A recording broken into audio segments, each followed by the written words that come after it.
সমস্ত নবীর তাসবিহ যদি একদিকে রাখেন আর আমার নবীর তাসবিহ যদি একদিকে রাখেন, আমার নবীর তাসবিহর ওজন বেশি, খুব বেশি তাসবিহ রাসূল পড়ছেন। এজন্য আল্লাহ আমার নবীরে জায়গায় জায়গায় আদেশ করতে ফাসবির ইন্না ওয়া'দাল্লাহি হক ওয়াস্তাগফির লিযামবিক ওয়াসাব্বিহ বিহামদি।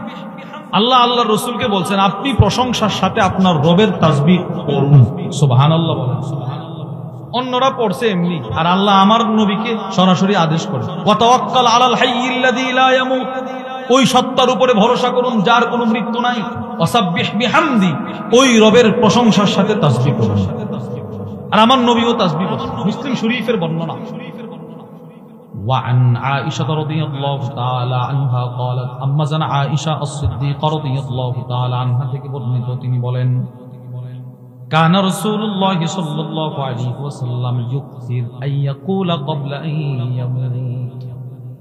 আল্লাহর রাসূল মৃত্যুর পূর্বে খুব বেশি বেশি যেই কথাটা বলতেন, আমি কোন কাজটা খুব বেশি করি, কোন খাবারটা বেশি পছন্দ করি, এটা আপনাদের চাইতে আমার ঘরের বিবি ভালো জানেন, ঠিক না?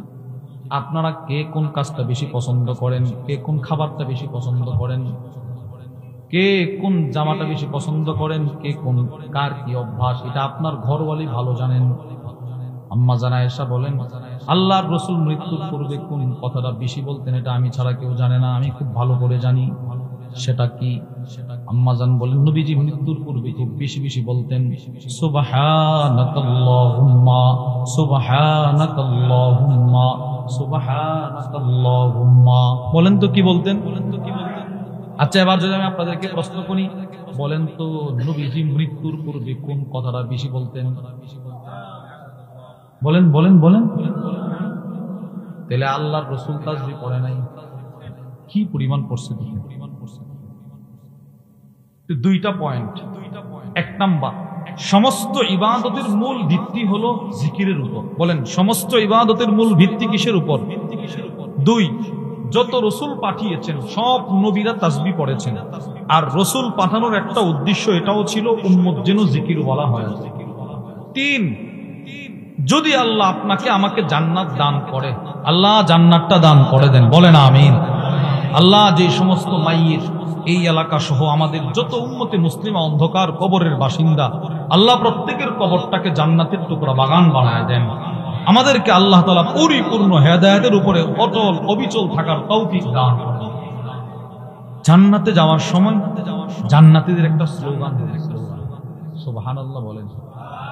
এই যে সুবহানাল্লাহ বলছেন, এটা হবে জান্নাতে যাওয়ার স্লোগান। আল্লাহ কোরআনে বলছেন, সূরাতুল ইউনূস 11 নম্বর পারার 8 নম্বর পৃষ্ঠায় আছে, বিসমিল্লাহির রহমানির রহিম, ইন্নাল্লাযীনা আমানু ওয়া আমিলুস সালিহাতি ইয়াহদিহিম রাব্বুহুম বিঈমানিহিম। রব্বুল আলামিন বলেন, যারা ঈমান আনলো, যারা আমলে সালেহ করলো, ওই ইমানদাররা যখন এদেরকে এদের ইমানের কারণে এমন জায়গায় আল্লাহ ঢোকাবেন, এমন জায়গায় প্রবেশ করাবেন, তাজরি মিন তাহতিহিমুল আনহার, যে জান্নাতের তলদেশ দিয়ে নহর প্রবাহিত থাকবে। সুবহানাল্লাহ বলেন। 4টা নহর। বলেন কয়টা নহর? সমুদ্র। 1 নাম্বার, ফিহা আনহারুন মাউন গায়রু আসিন, আনহারুন গায়রু আসিন। 1 নাম্বার হলো মিষ্ট পানির নহর। ওয়া আনহারুম মিন লাবানিন লাম ইয়াতাগায়্যার তা'আমু, এমন দুধের নহর যে দুধের রং, যে দুধের ঘ্রাণ কখনো পরিবর্তন হবে না। সুবহানাল্লাহ বলেন। 3 নাম্বার, ওয়া আনহারুম মিন খামরিল লাযযাতিল লিশারিবিন, এমন নহর, শরাবের নহর, শরাবের নহর, যে একবার পান করবে তার দিল তৃপ্ত হয়ে যাবে। সুবহানাল্লাহ বলেন। 4 নাম্বার, ওয়া আনহারুম মিন আসালিন মুসাফফা, স্বচ্ছ খাঁটি মধুর নহর।